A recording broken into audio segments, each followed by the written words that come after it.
도라이브 테크 수다는 저녁이 있는 삶을 위한 댄디한 화상회의 서비스 구름이 행복창업지원센터 SK서울 캠퍼스와 함께합니다. 후원 문의는 테크수다 페이스북 메신저로 연락주십시오. 도라이브. 네, 안녕하십니까. 2018년 오늘 또 며칠입니까? 2월 8일. 2월 8일 목요일 도라이브 테크수다 주간 브리핑을 시작합니다. 네. 저는 도안구 기자고요. 오늘 또 정호성 안녕하세요. 하드웨어랩 필장님 나오셨습니다. 정호성 기자가 말씀드릴 것 같으면 2000년대 인텔 태지역 한국 대표로 선발돼서 퀴즈대 우승자, 영원한 챔피언. 첫 번째 소식은 내일이죠. 내일 이제 개막식을 하고 2월 9일 개막식 평창올림픽. 많은 분들 가 계시잖아요 지금 또. 많이 가 계시고요. IT 기업들이 IT 기업도 가 있고 그 IT 기업들은 이제 요 전시 뭐 생중계라든가 이런 이슈들도 있고. 네네.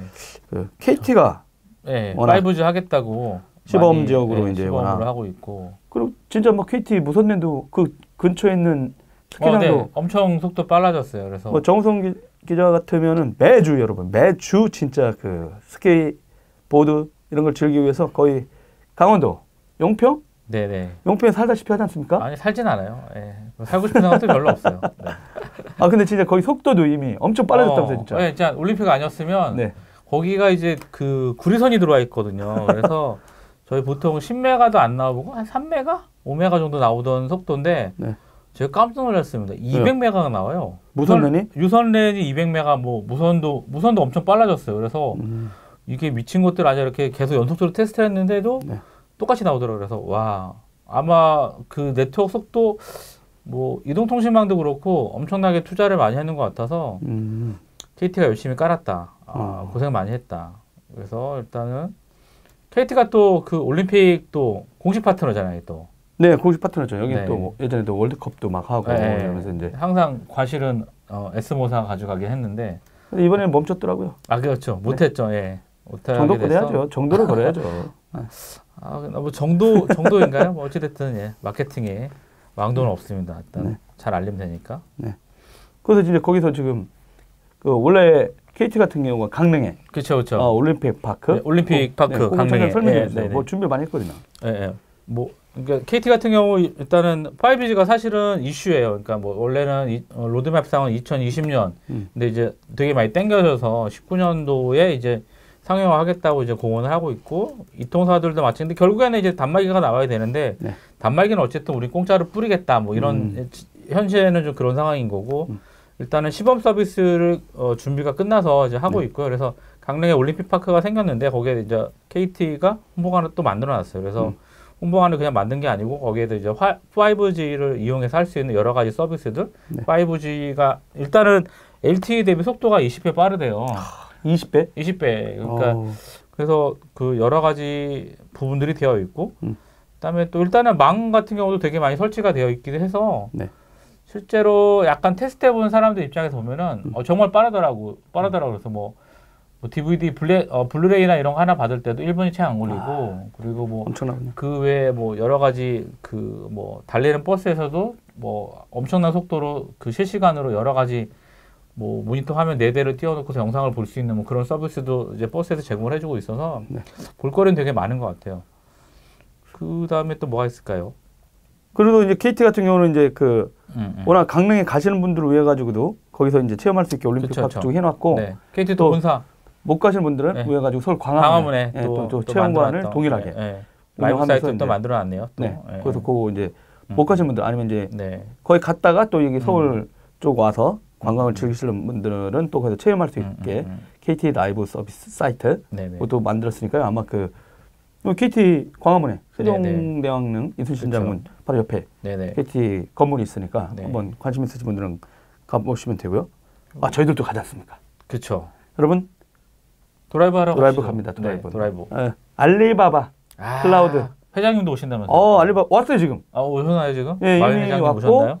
마윤 회장이 지금 했고 SKT라든가 KT 이런 분들을 지금 만나고 다니는 것 같아요. 그래서 개막식에도 가고. 근데 또 왜 그런가 봤더니 제가 며칠 전에 알리바바 관련된 클라우드 관련돼서 강의 20분간 살짝 이렇게 발표하는 데 갔었는데 그 알리바바가 올림픽에 공식 후원사 파트너로 네네. 이게 그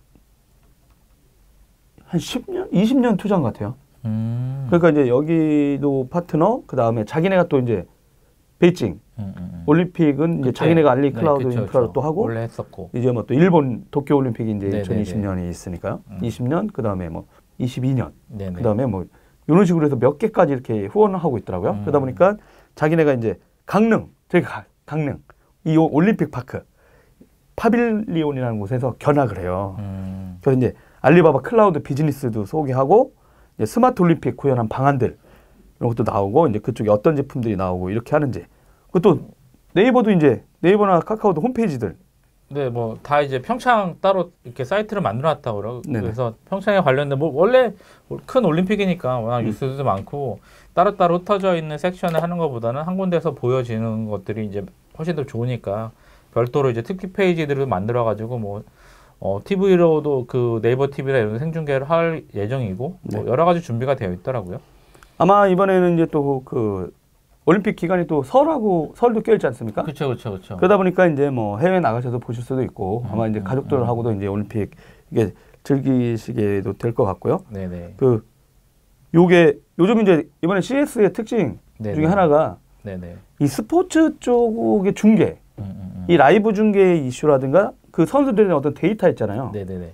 이런 게 되게 그 심도 있게 많이 다뤄지긴 했어요. 그러다 보니까 아마 이 스포츠 경기, 액티브한 이 스포츠 경기를 어떻게 하면 더 많은 사람들한테 그러니까 TV 앞에 없는 사람들한테도 네네. 수많은 디바이스잖아요. 요즘은 TV 시청을 그 시간에 안 하고 움직이는 아무 데나 볼 수 있으니까 그러니까 그런 디바이스라든가 그런 속도 뭐 이렇게 인프라 잘 갖춰진 나라한테는 되게 고화질이 잘 나가게 하고 그렇지 않은 전 세계에 있는 분들한테는 그 저화질로 제대로 나갈 수 있게 하고 그다음에 데이터들을 이렇게 또 이제 잘 분석해가지고 이렇게 더 재밌게 하려고 하다 보니까 점점점 이게 IT 쪽이 이 스포츠 중계 이슈하고 들어오고 있어요.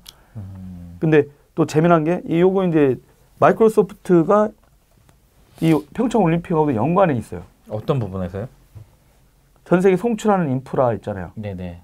애저를 써요. 애저를 쓰고 있나요? 네, 마이크로소프트 애저가 이번에 평창 올림픽 그 방송을 송출하는 그런 쪽에서 선택을 한 게 마이크로소프트 애저라고 하더라고요. 근데 뭐 전 세계적으로 항상 스포츠 경기 생중계할 때 항상 MS 인프라가 많이 쓰여왔다. 네네. 그동안엔. 근데 이게 마이크로소프트가 올림픽 후원사가 아니다 보니까 그렇죠. 말을 못해. 그러니까 보통 우리나라 같은 기업이 후원사가 아니어도 이런 거 하면은 얘기는 하죠. 얘기하잖아요. S모사처럼 돈도 안 내고. 그렇죠. 근데 이게 이런 글로벌 회사들은 아예 언급을 안 하더라고요. 왜냐하면 그거는 진짜 엄청나게 큰 도덕적인 어떤 잘못이다. 근데 일단 우리한테 흘러는 들어왔어. 그러다 보니까 이제 아마 그런 클라우드 인프라로 전 세계에 이 방송이 이제 송출된다는 거, 촬영되는 장비들이 막 이렇게 가지고 근데 또 그게 또 KT 데이터 센터에 들어가 있으니까 뭐 네네네. KT가 방송도 담당하잖아요. 송출하고 이렇게 할 때 인프라들 만들어 주니까 그러다 보니까 이제 그런 것들도 한번 즐겨보실 수 있을 것 같습니다. 5G 뭐 많이 되어 있어서 저는 그런 것들을 이제 볼 수 있고 드디어 저희 이제 단말기 교체도 다가오고 계셔서 단말기 교체도 다가오고 있고 5G로 갈 수밖에 없는 상황인데. 근데 벌써 우리나라 5G 속도를 진짜 이렇게 빨리 깔까요? 그때 말씀드렸잖아요. 이게 예전에는 망을 바꾸고 뭐하고 이게 아니라 한 단말기에서 레이어 하나만 더 얹히면 5G가 되기 때문에 크게 설비 투자비가 뭐 옛날처럼 뭐 오펙스 비용이 많이 들어가거나 캐펙스 비용이 많이 들어가는 분이 아니라서 간단하게 된다고 하는데 어찌됐든 초기 투자비는 들어가니까 뭐 KT망에 SK 이렇게 곁다리 했다가 또 욕도 많이 먹으셨잖아요. 뭐 그런 거니까 어찌됐든 뭐 올해 하반기에는 이제 뭐 5G에 대해서 되게 많이 포커싱이 될 것 같아요. 평창 올림픽 기간 동안 시스코의 네트워킹, 보안, IP 영상 솔루션으로 고품질의 안정적인 생방송을 제공한다고 인프라 시스코습니다. 이런 얘기를 해왔네요. 아이 인간들. 뭐 거기 들어가는 게 이제 아마 시스코의 텔레프레젠스하고 뭐 스파크하고 스파크 보드 뭐 이런 것들 들어가네요. 그죠? 네네. 요즘 이제 물어봤는데 예전에 이 회사가 그 협업 같은 거 할 때마다 그 웹엑스라는 얘기가 있었고 뭐 되게 이상한 걸 막 사고 그랬었는데 요즘은 그 브랜드를 아예 스파크로 통합하고 있나 봐요. 그러다 보니까 뭐 일단 네트워크선 그러니까 안정적인 네트워크, 방화벽, 그 다음에 이제 뭐 이렇게 IP 영상 전송하는 디지털 컨텐츠 매니저, 그 다음에 이제 뭐 이런 것들이 되게 많이 들어가서 이제 되게 올림픽을 IT와 함께 이렇게 한다 이런 내용을 한 것 같습니다. 미국에 있는 거 그 시스템 그대로 여기다 설치해 놨다고 하니까 네. 이것도 참 보면 좋겠는데 되게 잘 돼 있을 것 같은데 네트워크망이 어떻게 되는지 모르겠네요. 유튜브도 평창올림픽 유튜브에서 즐기세요 이러면서 동계올림픽에서 전 세계에 모인 선수들 15개 종목 102개 경기 하는데 이런 것들이 시청을 놓쳤더라도 유튜브에서 다시 볼 수 있는 MBC 유니버셜, BBC, NHK, 프랑스 TV, 유로스포츠 전 세계 80개국 이상의 올림픽 공식 방송사 하이라이트 영상을 유튜브에 올린대요. 그러니까 올림픽 공식 유튜브 채널이 있으니까 무료로 동계올림픽 실시간 방송도 보라고 얘기 나오거든요. 아, 그러니까 진짜 이런 게 이제 예전에 딱 방송사 거기서만 봤어야 되는데 그렇죠. 오히려 그 방송사를 또 생중계도 하면서 이 소셜 전체 방송 플랫폼에도 확산시키는 인터넷 플랫폼에 다 쏴버리니까. 네. 그러니까 이게 엄청 큰 시장인 거예요. 이 스포츠 중계가. 아까 말씀드렸잖아요. IT하고 이게 자꾸 몰릴 수밖에 없어. 그렇죠. 그리고 다양한 전 세계에서 이제 다양한 디바이스에서 볼 수 있으니까요. CDN도 당연히 필요한 거고. 예. 가장 인기 있었던 게 아이스하키였나 봐요. 북미는 확실히 좀 좋아하는 스포츠들이 많이 다른 것 같아요.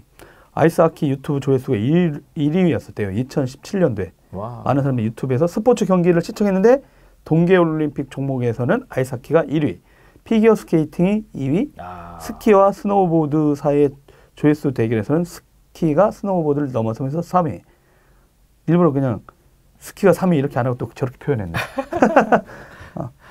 스노우보드, 그 스키 점프, 스피드 스케이팅, 컬링인가 이거? 막 네네네. 비비는 거, 그다음에 봅슬레이. 이게 뭐예요 이건? 어떤 거요? 루지요 루지. 루지 뭐예요? 게임. 루지 1인용 루지 이렇게 타고 뭐예요? 이렇게 내려가는 거 있어요. 이렇게 썰매 타고 이렇게 내려가는 거. 우리나라 선수 누구 잘한다고 네네. TV에 요즘 광고 1등 나오면 1등 하는 선수. 그 혼자 나가는 거? 네. 봅슬레이랑 다른 거죠? 봅슬레이는 4인용, 2인용. 네. 혼자 하는 거를 그렇게 해요? 네, 루지. 그래서 뭐 틈틈이 보시다가 이제 IT 쪽하고 네, 이런 쪽 스포츠하고도 이거 한번 즐겨보시는 것도 괜찮다는 거. 네, 첫 번째 뉴스로 한번 전해드렸고요.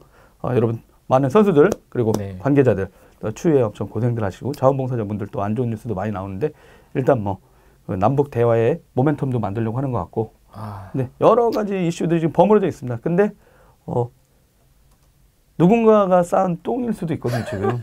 그걸 간신히 치우고 있는 사람들의 심정도 좀 헤아려야 될 상황이기도 하고, 진짜 안에서 하는 선수들, 전 세계 선수들 와서 아주 좋은 추억들 쌓고 가시기를, 그리고 열심히 도전하는 모습들, 그게 스포츠 정신 아닙니까? 그렇죠. 네. 근데 일단 뭐 선수들 그동안 노력했기 때문에 뭐 아이스하키 팀은 좀 약간 좀 그렇긴 했지만 나머지 부분들은 정말 부상투혼이거든요. 되게 많이 다쳤다 그러더라고요. 그래서 땀과 노력의 어떤 결정체이기 때문에 제가 좋아하는데 노력한 만큼 나오거든요. 좋은 결과 있기를 바랍니다. 모든 선수들, 관계자들 응원할 테니까요. 여러분 끝까지 멋진 경기 이뤄내 주길 바랍니다. 네. 두 번째 소식은 비트코인이죠. 비트코인이죠. 네. 비트코인 와 폭풍 같은 한 주를 또 지났어요. 저희 얘기했을 때만 해도 정말 얼마만큼 떨어질까 했는데 정말 추락하는 곳은 날개가 있을까? 라고 했는데 날개가 있긴 하더라고요.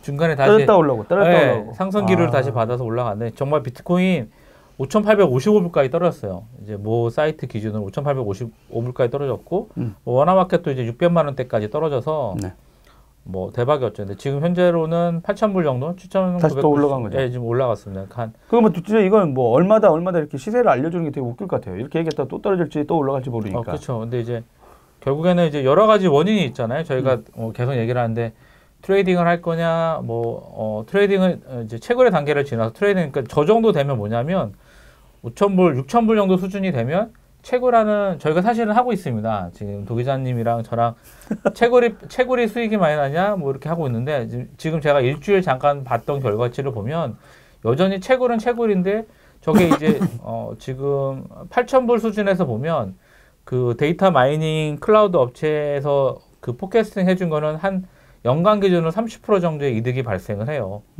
근데 그 정도의 30%에 대한 이득보다는 트레이딩 범위가 지금 벌써 600만에서 800만 원을 올랐잖아요. 이게 벌써 일주일 사이에 25%거든요. 그러니까 되게 큰 유혹이죠.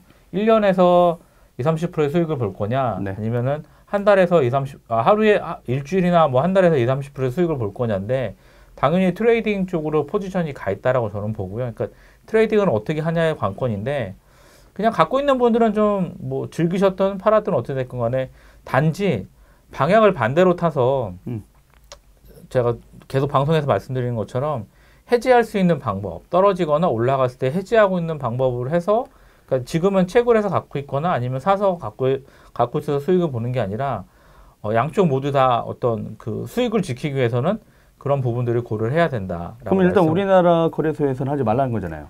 아니죠. 우리나라의 거래소에 갖고 있는 건 상관이 없어요. 하지만 그 거래소가 지금 출금한다고 1억 있잖아요. 네. 그 정도의 금액을 빼서 네. 해외 거래소에다 넣고 거기에 이거에 대한 반대되는 방향에 대한 포지션을 취해서 갖고 가면 그게 수익이 그대로 갖고 있지 않거든요. 지금 분산 투자 똑같네요. 주식 그렇죠, 투자듯이 그렇죠. 네, 마찬가지예요. 한 바구니에 담지 마라 이런 것처럼. 그리고 거래소들이 지금 어찌됐든 실명제가 지금 시키고 있는데 네. 전체 계좌의 10% 정도도 안 됐어요. 8.9%밖에 안 됐다고 발표가 났거든요. 지금 실명제가 시작됐는데. 네, 그러니까 추가 입금은 안 하고 추가 입금하는 것들은 어쨌든 해외로 결제로 돼가고 있다는 얘기고 국가에서 뭐 비자 마스터에서 막더라도 현금을 싸들고 가서라도 해외에서 거래를 하고 있기 때문에 저는 나름 긍정적으로 이제 살 길을 찾는구나. 어찌됐든 정책은 많은 변동성이 있긴 하지만 어찌됐든 만약에 이것들을 가지고 투자로 갖고 갈 건지 투기로 갖고 갈 건지는 뭐 본인들의 선택인데 충분히 가치가 급변동하는 건 맞지만 이제는 정말 이제 프로들만 살아남는 거거든요. 네. 그냥 번 걸로 이제 충분히 즐기시고 이제 뭐 단점이 있죠. 24시간 뭐 세븐데이 계속 거래를 할 수 있기 때문에 네네. 이거 계속 보고 있다 보면 사람이 피폐해야 되거든요. 보다가? 보다가 피폐되죠. 근데 그렇게 안 봐도 되고. 근데 자고 일어났는데 갑자기 몇백 포인트 떨어져 있거나 막 올라가 있거나 하니까 사람이 잠을 못 자겠네. 근데 본인들 아시겠지만 주식 투자하시는 분들 HTS에 보면 매수매도 옵션이 있어요. 있으니까. 스탑로스나 뭐 이런 게 있기 때문에 그 범위 내에서 본인이 세팅을 하셔야죠. 그러고 편하게 주무세요. 네. 아니 그 어떤 호주 학생이었나요? 네, 그렇죠. 중국계 호주인. 네, 그러니까 그 전 세계 그 거래소 시장의 어떤 그 가격 변동을 프리미엄 해가지고 이제 그 격차들을 잘 조절하는 걸 프로그램이 해가지고 알아서 이 위험 분산 투자 해가지고 230억 벌었다고. 네. 그렇죠. 이제 비트코인 이제 미국, 영국, 독일, 일본 같은데 이제 자산으로 본다. 네네네. 그러니까 그때 이게 실제는 그 정우성 기자는 계속 이게 화폐라고기보다는 자산이다. 그러니까 부동산 그쵸. 아니면 뭐 그 건물을 갖고 있든 뭐 땅을 갖고 있든 그런 유형의 어떤 자산, 금융 자산이다 이런 걸로 교환 가치가 있는 그런 자산으로 봐야 된다. 이랬는데 아니나 다를까 역시 전문가시네요. 그럼요. 네. 그러니까 어찌됐든 세금을 부과하겠다 했는데 네네네. 우리나라도 부과하나요? 우리나라도 지금 그러니까 좀 약간 그러니까 국가들마다 좀 약간 다른 부분이 있어요. 그러니까 비트코인을 자산으로 정의한 국가들은 미국, 미영, 독일 이제 뭐 그런 쪽이고 그다음에 그래서 이제 자산과 관련 세법을 적용이 되어 있는 거고요. 그 미국과 스페인, 스웨덴은 자본이득세를 부과하고 있어요.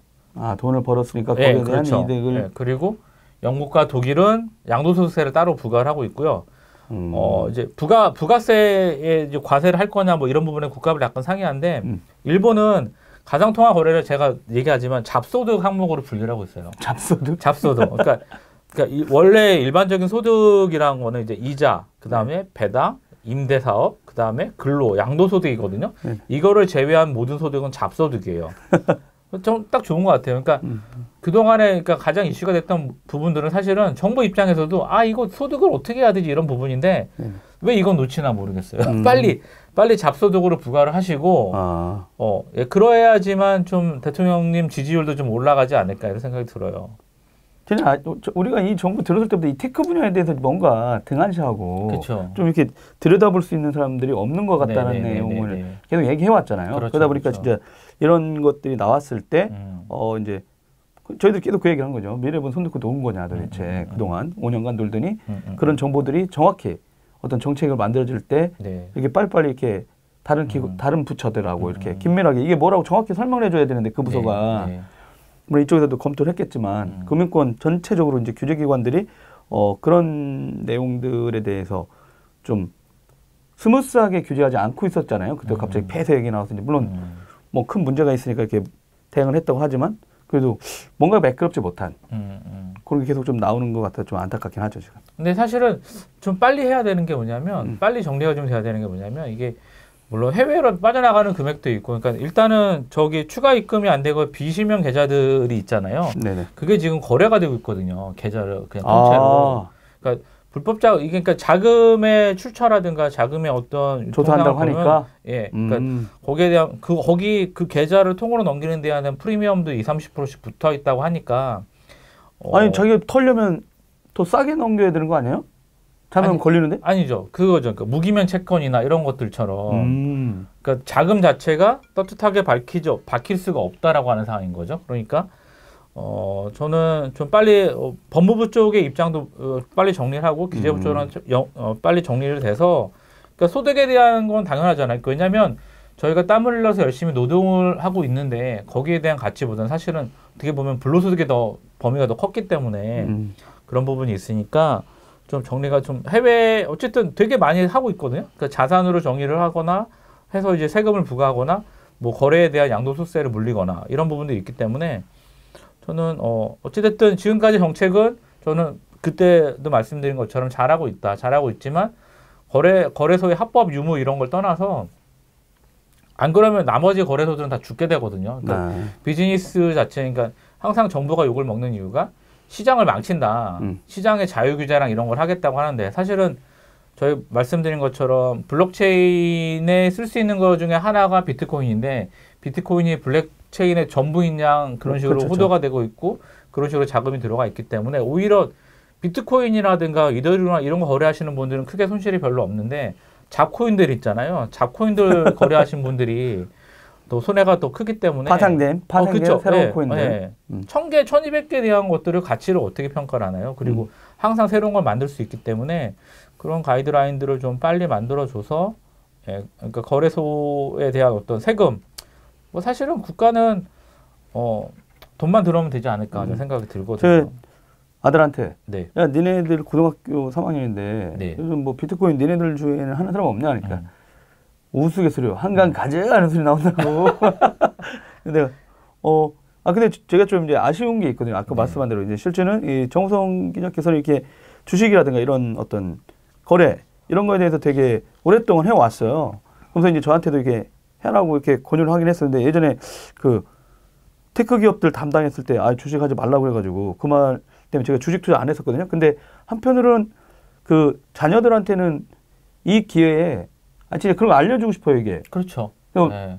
뭐 수익을 버는 방식이 꼭 이렇게 월급으로만 아니면 뭐 사업해가지고 나오는 어떤 매출로만 하는 거 말고라도 좀 합법적인 틀 안에서 그쵸. 돈이 어떻게 움직이는지를 좀 먼저 일깨워 주는 게 그런 걸 미리 일깨워 주질 않으니까 트레이딩이 어떻게 되는 건지 그러니까 이게 전반적으로 돈들이 어떻게 움직이는 건지 금융거래들은 어떻게 일어나고 있는 건지 이런 거를 좀 긍정적인 요소를 좀 이렇게 해줄 수도 있지 않을까 이런 생각이 들었었거든요. 그래서 그렇죠. 제가 그냥 미리 맨날 돈 벌려고도 얘기 나오고 있었는데 그러니까 돈이 어떻게 움직이는지에 대한 어떤 메커니즘에 대해서 좀 제대로 알 필요가 있지 않을까. 그러면 이제 상대적으로 자기가 맞는 어떤 그런 시각이 생기잖아요. 그렇죠, 그렇죠. 네, 그런 계기도 좀 생겼으면 하는 생각이 있어가지고 며칠 전에도 그런 내용을 나눴었죠. 생일 선물로 삼성전자 주식 한 주씩 사주시죠. 생일 선물요? 그거 좋은데? 네. 그 나중에 문제 생기는 거 아닙니까? 아니죠. 5만 원이었죠? 그렇죠. 언제부터 5만 원이죠? 나도 삼성 주식 가자! 네. 여튼 간에 이제 가상화폐들 이런 게 있고. 그리고 보니까 이제 우리나라 미디어라든가 이런 데서도 이 블록체인들 저희들이 이제 그 다른 쪽에도 적용될 수 있는 곳이 있다. 그렇죠, 그렇죠. 그래서 저희들이 이제 뭐 그런 생각이 자꾸 들더라고요. 그러니까 블록체인 기반으로 뭔가 만들려는 어떤 스타트업이라든가 그런 게 적용되고 있는 사례를 이게 그 이슈, 화폐 이슈 말고 이런 전반적인 블록체인과 비트코인, 오리지널 블록체인. 그렇죠. 그러니까 코인 어차피 그 안에 들어가 있지만 이런 걸 활용해서 스타트업들도 나온다고 그러고 뭐 해외 같은 데는 뭐 단적인 예로 뭐 유전자 조사 같은 거 하는 거 있잖아요. 네네네. 그런 걸 또 이제 자기가 그 정보를 갖고 있고 그 안에 있는 사람들끼리 이제 뭐 코인에서 이제 가치를 갖고 있을 수 있게 네네. 뭔가 하는 서비스들도 나오나 봐요. 다양하게. 그러니까 이제 아마 전반적으로 좀 아주 재미난 서비스를 만들어내는 그런 상황인 것도 같고 한편으로는 이것도 되게 웃겼잖아요. 그러니까 VC 스타트업들이 VC한테 투자 받을 때 항상 VC한테만 받았는데 ICO를 하면서 이제 자기네가 백서를 올리고 뭐 돈이 좀 들어가긴 하지만 네네. 많이 들어간다고 하긴 하지만 이제 전 세계 대상으로 투자도 받을 수 있는 거잖아요. 네네네. 그리고 누구든지 투자할 수도 있는 상황이고 초기에 스타트업들한테 ICO 뭐 그 지분이든 아니면 이쪽에 이제 갖고 크라우드 펀딩 하듯이 좀 갖고 있든 뭐 그 다양한 식의 돈을 모객하는 행위도 있고 또 다른 비즈니스도 있으니까 좀 더 지켜봐야 될 것 같아요. 그러니까 막 이 거품 이슈 있는 거 말고 나머지 영역에서는 또 어떤 일들이 자꾸 벌어지고 있는지. 근데 매일매일 진짜 이렇게 출렁출렁거리는 거 보면 참 쉽지는 않아요. 재밌지 않으세요? 제가 근데 이건 들어올지 안 들어올지 모르는데 네. 2018년 2월 8일 목요일 오후 3시 32분 현재 제가 모 클라우드 서비스로 채굴 하고 있는 0.001 38274 BTC. 네. 네. 방탄소년단은 아니고요. BTC. 욕 먹겠네. 0.001까지 올라와 있습니다. 네. 근데 출금이 안 된다는 소리가 있더라고요. 네. 근데 일단 해보겠어요. 이런 식으로 이게 코인이 만들어지고 채굴되고 있구나. 이런 걸 계속 보려고. 네. 그래서 근데 여기 낙이더라고요. 퇴근하잖아요. 이거 인터넷 아무 데서나 할 수 있는데. 연금. 그런 것처럼 네. 집에 가서 그냥 컴퓨터 키면 이 사이트를 먼저 들어가 보게 돼요. 오늘은 얼마나 켰나. 그래서 오, 1코인 가자. 이러면서 한 20년 걸리도록. 그러니까 그런 생각이 들더라고. 그래?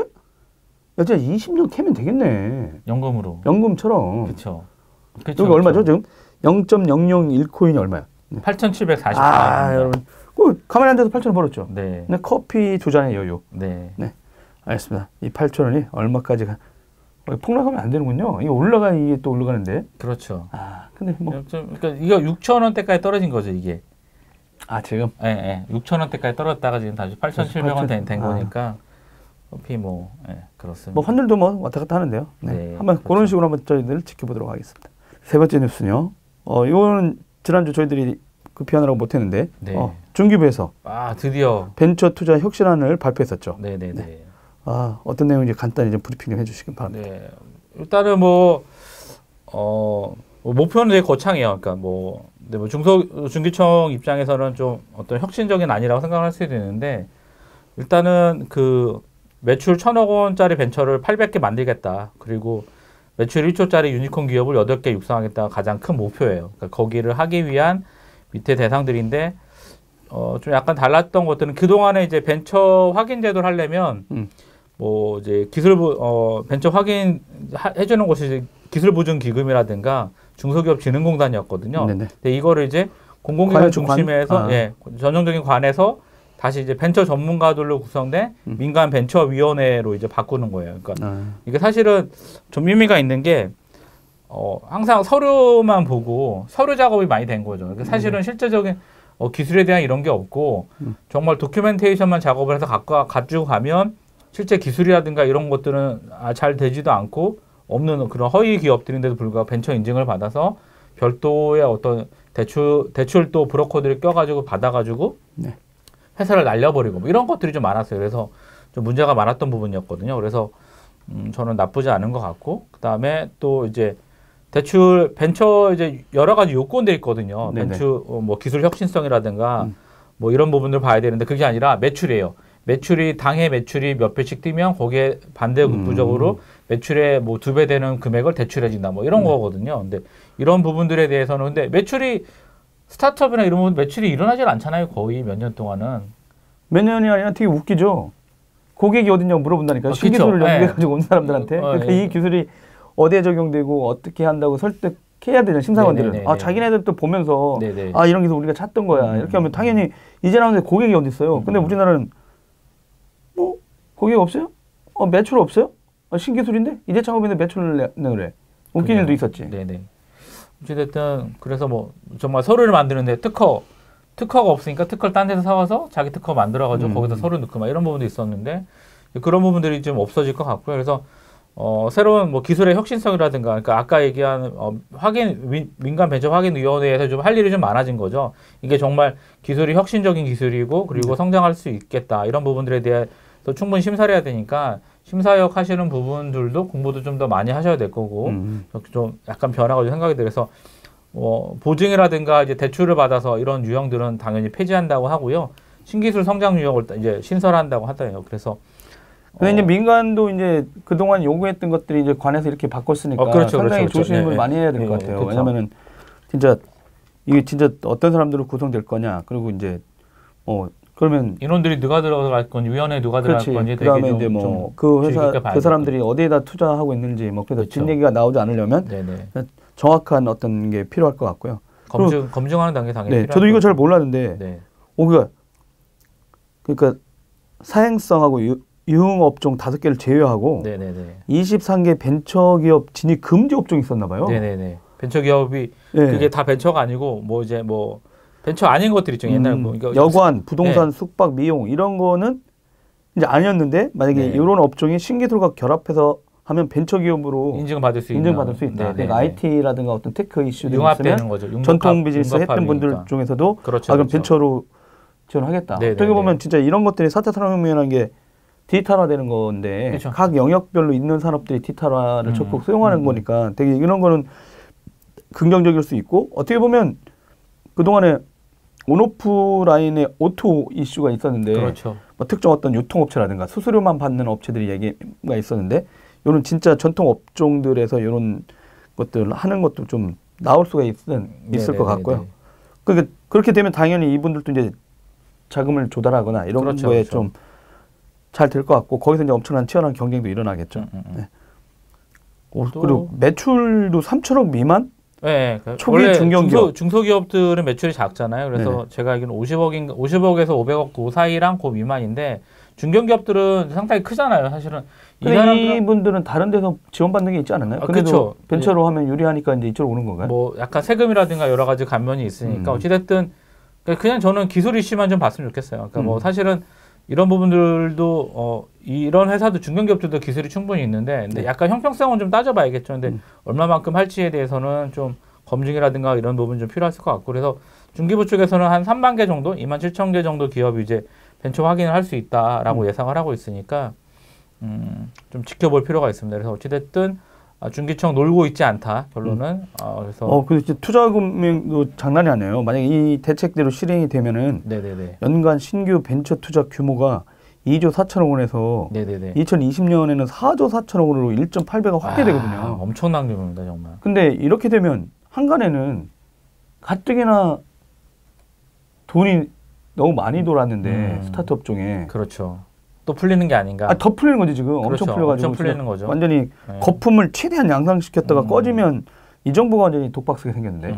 어쨌든 뭐 검증되어 있는 거라고 하면 저는 그 전에는 뭐냐면 뭐 창조혁신센터 이런 데도 보면 검증되지 않은 부분들이 많이 들어가 있었고 그리고 뭐 연구 개발 비용보다 연구 개발이 아니라 그 외 그 백오피스 지역에 들어가는 거기에 대한 인력 부분에 대한 부분들이 돈이 더 많이 들어갔기 때문에 정말 기술 개발에 투자하고 한다 그러면 저는 펀드가 없어서 뭐 못 나눠주는 것보다는 어차피 있다라고 하면 사실 있지만 집행이 안 된 게 더 많잖아요. 이전 정부에서도 마찬가지였기 때문에 저는 제대로 잘 집행이 되고 물론 집행이 된 거에 대한 검증 결과는 당연히 거쳐야 될 거라고 보고요. 예. 근데 이제 막 그런 내용이 있더라고요. 이제 막 기사 하나를 보면 이제 문규학 소프트뱅크 벤처스 대표가 이제 이런 걸 얘기하셨더라고요. 그러니까 이번 정부는 규제를 뽑겠다는 것에 대한 확고한 의지를 갖고 있다. 있는 것으로 보인다. 정부 부처 관계자 중에 규제를 스스로 갖고 있는 권한이라고 생각하는 분이 일단 없었는데 일단 다만 이제 요게 이제 되게 업종이라든가 이게 경기 허물어주고 있잖아요. 그렇죠. 기존 사회 이해관계자들이 실제는 어떻게 보면 규제가 다 나쁜 게 아니라 그 규제 안에서 먹고 산 사람들이 있다는 거죠. 그렇죠. 근데 그런 게 그 규제로 인해서 오히려 형성된 공고한 지위가 있었는데 이것 때문에 카르텔. 그게 깨지는 거 아니야? 반발할 것 같은데 이번에 이제 중소벤처부가 이런 힘의 역학관계를 깰 수 있을 거라고 믿는다라고 보면 역으로 보면 어떤 혁신이 들어갈 때마다 어떤 규제로 반발하는 지형이 있거든요. 그렇죠. 네 번째 소식인가요? 네. 네. 애플 스토어가 오픈하면서 네네.